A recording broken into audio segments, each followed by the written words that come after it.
Good evening, folks. It's Diamond with the Oppenheimer Ranch Project and Magnetic Reversal News, bringing you a magnetic excursion update Saturday, October 11th, 9 p.m. Mountain Time, 2025. Plasma speed has just spiked, and we are headed into geomagnetic storm. The forecast is G1 geomagnetic storm for the next 2 days. We also have major flooding occurring in the southwest to talk about, so buckle up, Buttercup, and keep calm. It's boom time. Flash flooding sweeps away cars in New Mexico as desert southwest braces for another round of tropical rain. It's supposed to rain here all day Monday, Tuesday, and Wednesday, and already this evening, we've got evacuation orders in downtown Pagosa. The river has crested into major flood stage, the highest it has been since 1927. That is a 100-year flood happening again. Homes are underwater. Mandatory evacuations on Hermosa Street, and now US 160 is closed. Wolf Creek Pass is closed due to mudslides, rockfall, and flooding. And we have a situation unfolding here in southwest Colorado that is unprecedented. This river will come down a little, but it's going to rain for 3 more days. What will happen? That's my only... Here's earlier today, and this video you're looking at is the San Juan River, but the San Juan has come up 3 feet since then. So the river walk, all of the parks and campgrounds are currently underwater. So pray for us here in Pagosa Springs, as it doesn't look like, it doesn't usually crest until midnight. So it's still going up, folks, and that is bad news for all those folks that live downtown. And we've got more flooding potential, a nor'easter to bring heavy rain and 50-mile-per-hour winds to D.C. and the entire Northeast. Major coastal flooding, damaging winds along the entire East Coast. Here are the warnings that are out for New Jersey and the Delmarva. Moderate to major coastal flooding impacts are increasingly likely. This is from Perth, Sandy Hook. Most of southern New Jersey, they're really going to feel the brunt. Cape May, Avalon, Ocean City, Atlantic City, Beach Haven, Barnegat, Seaside Heights. Lepesic, Bowers Beach, Lewis, Delaware, Millsboro, all in that major flood threat. So heed the warnings. And now the full forecast. We've got heavy rainfall and flooding concerns in the southwest, coastal low to impact the East Coast.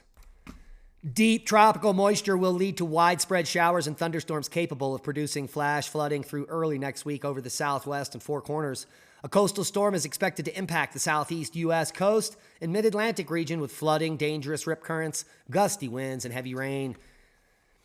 And this is for much of the East Coast through early next week. So heed those warnings. And let's take a look at the storm in question. It's bombing out now, Sunday, Monday, Tuesday, maybe by Wednesday it moves offshore, but you could see the pattern we're in the southwest here with the rain continuing in the Four Corners region. A little lull tomorrow, then it's going to continue to rain for several more days. Hopefully, we don't get another 2 or 3 inches like we just did in the last 24 hours. Pray for us. Let's take a look at the total accumulated precipitation in these models.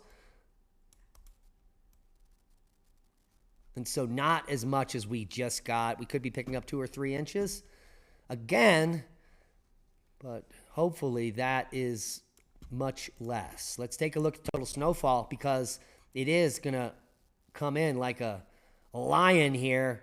This is through the end of October. We're going to have over 4 feet in the Sierras by then, and most of the ski resorts should be open. Seismic update. Aftershocks in the Philippines as high as 6 magnitude. We had a rumbler in the New Madrid area, 2.9 in Steele, Missouri. Overall, pretty normal activity worldwide. Bringing us to space weather, the big coronal hole that triggered those 7 mag quakes yesterday is now moving away from Earth. Not geoeffective, but we do have a spike in plasma speed. The BZ has shifted south, and that means geomagnetic storming is imminent, coming any time now. Let's take a look at KP index. It's just up, just below 4, but I think that will change in the next few hours. Hours of powers. 2 green comets are streaking across the night sky this month. The comets can be seen from the northern hemisphere as their orbits take them through our cosmic backyard. One can be seen at dawn and the other at dusk. And we're talking about Comet Lemon and Comet Swan. Both visible in the northern hemisphere. Both celestial objects can be seen with binoculars or small telescopes through the end of October. Comet Lemon may be visible to the naked eye when it reaches its closest point to Earth and is at its brightest on October 21st. So get out and look up. Interstellar object is spraying something weird, scientists find. I doubt it. It's all gobbledygook. They still think comets are icy snowballs. And that's how they write their papers, based on that premise. Water production rates of interstellar object 3I Atlas. Water. Yeah, I don't think there's any water on there. There may be hydrogen in the forms of other elementals, but the hydrogen this is producing is not from water. It's not from sublimating ice. I can't say that enough.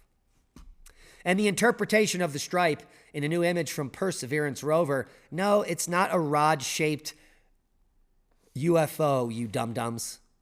This is the lowest resolution imaging you can get. It's like a third-grade pinhole camera.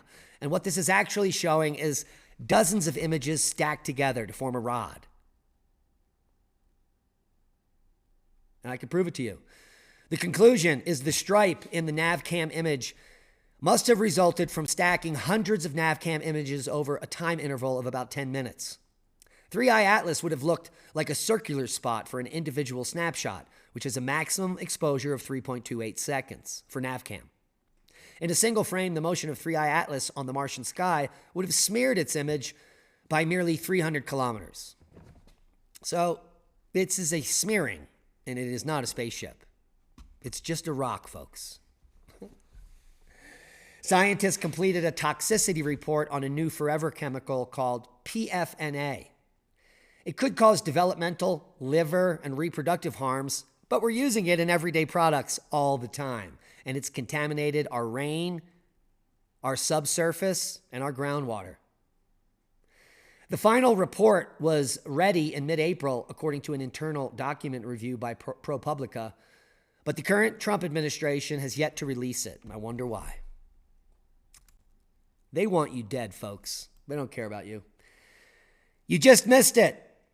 Our exclusive science show, Science Without Consensus, exclusively on Rumble, Saturday, 8 p.m. Mountain Time, just popped off.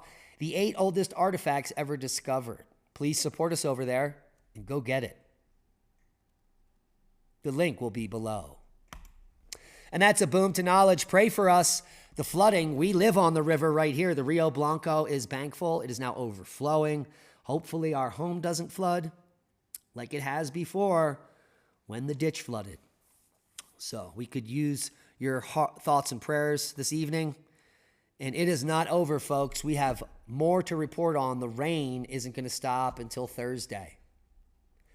Hit the thumbs up, subscribe to the channel, do all those YouTube things, and be safe. We love you. And that is a boom.